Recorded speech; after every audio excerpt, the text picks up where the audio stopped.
topic we're going to be talking about today is not allowing worldly things to battle time between you and your time for God. Like, it's truly something that you really have to be mindful of, because you can get so caught up in like running after the desires that you want to accomplish in this world, to where you forget that might not be the purpose of what God has called you to do. Or if it is, remembering that we need to be doing all things for the glory of God. So that's kind of like what we're going to be talking about today. I'm going to be telling you guys just a little bit about like my background, my story on how I got to this point right now, and then kind of like what I'm going through right now. So just to give my life story in a nutshell, like I grew up in church. I've always known like what was required of me to be doing with my walk with Christ, but I've always kind of straddled the fence as far as like, you know, not really like understanding, but not really understanding to the depth. Honestly, I feel like it's just because my maturity in my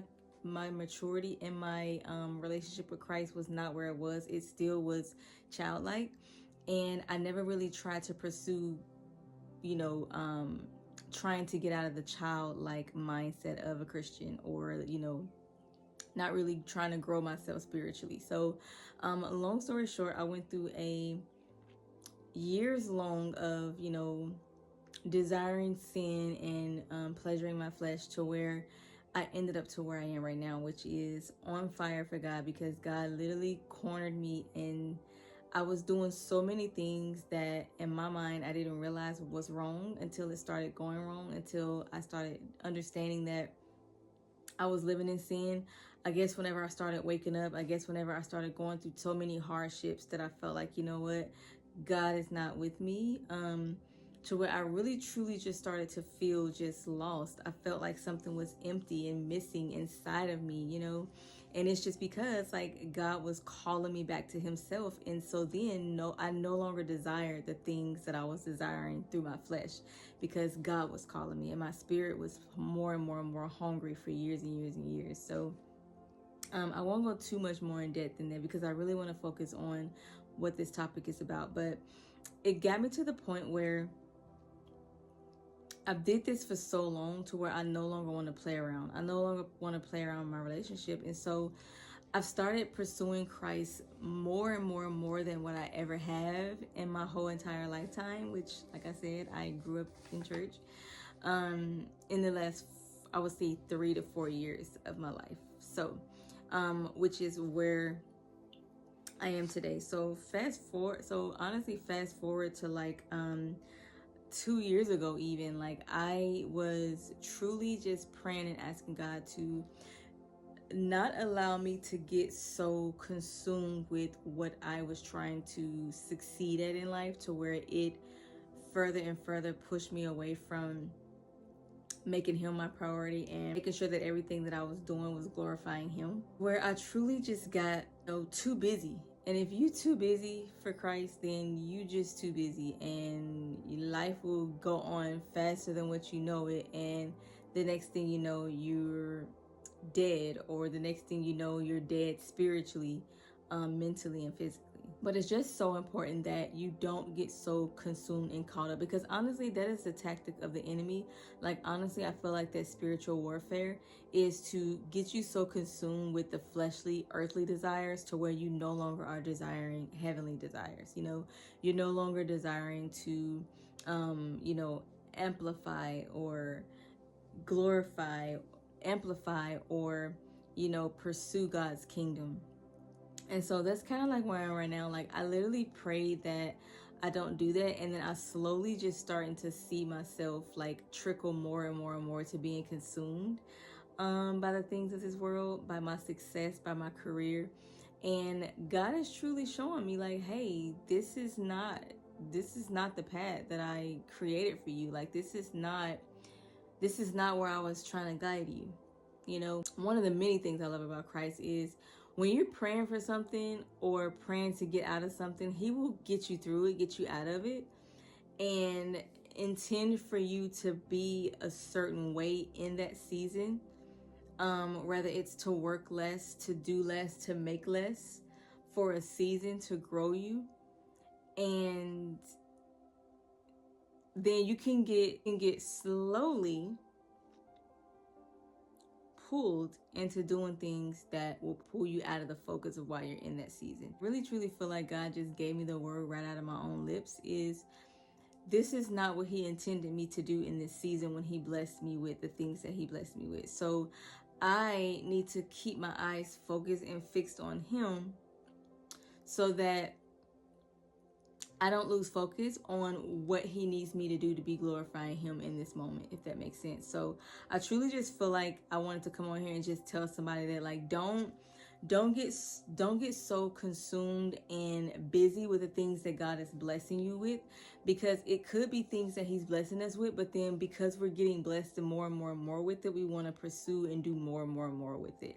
That's why honestly I took a little backseat to social media, because I know God blessed me with a platform, but I got so consumed in that platform with trying to do everything to try to grow my platform, get more followings, do this, do that, to where I truly was missing the point on why God gave me that. Like, God gave me this platform to glorify him. And if I'm constantly trying to do the things of the culture and the world that everybody is trying to say that this is how you pursue this platform and this is how you're supposed to get this and get that.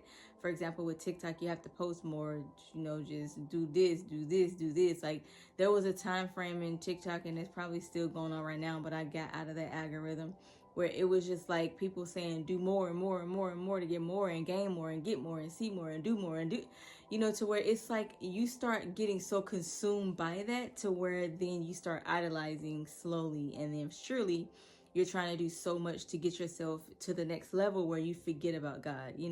Same with work. Like, currently in my job, like, God blessed me with a beautiful position, a beautiful job. Like, I love what I do, but the demands of it is requiring more and more and more. And the more that it requires of you, the more tired, the more, consumed, busy that you are, to where you forget to glorify Christ in it. Same with parenting. You can do the same with parenting. You can do the same with being a wife. You can be the same with just you fill in the blank with your issue, So it's so important that you don't lose focus. Like, when you truly see yourself drifting, don't ignore it. Like, stop yourself in your tracks, pray, surrender, whatever you have to sacrifice, whatever you have to talk to God about God. Like, don't allow me to get consumed with this. Like, tell him. He already knows, so just talk to him about it. Tell him. And just don't get so consumed with what's going on in your life to where you forget about your purpose, and we're supposed to be doing all things to glorify Christ. So I just wanted to come on here really quick and just kind of talk about that. Honestly, this is my release and my just let down hair moment to myself and to you guys, to anybody out there that's probably going through the same thing. But I'm just at a point in my life where spiritually I want to be connected more to Christ. I want to get to know him more, and I can't do that if I'm allowing things to keep me busy. Yes, time is gonna go on, things are gonna need to be taken care of, kids are gonna need you, job is gonna need you, but guess who needs us more? The lost, the poor, and God. Like, God's kingdom needs more people. God's kingdom needs more people to know who he is and that he exists. So we can't get so consumed with the world and what the world needs from us to function in our everyday lives to truly what the mission is here. Especially if you're a true follower of Christ, our mission is not to be consumed by the culture and do what the world is doing. Our mission is the mission of the kingdom of heaven. Like, what God wants in heaven, we need to be praying for it to be done down here on earth, so that when the time comes and the end is near, or the end gets here, we are not leaving lost souls behind that did not hear God's gospel. Okay. So that's what I wanted to come on here and briefly and talk about. I don't want this to be a long video. I wanted to just kind of make it straight to the point, to let you guys kind of just, so that everybody can just kind of know like what it is. Like, bring your attention to things that can so easily be slid under the rug, so easily be ignored, so easily to be pushed in the backside. I'll get to that tomorrow. I'll get closer to Christ tomorrow. Let me just pursue this right now. To where you'll look up and realize that you've so far gone and the enemy has you so trapped, and you'll lose focus and no longer soon start resenting God because you think he put you there, but really it was truly us. God bless. I love y'all. Until next time.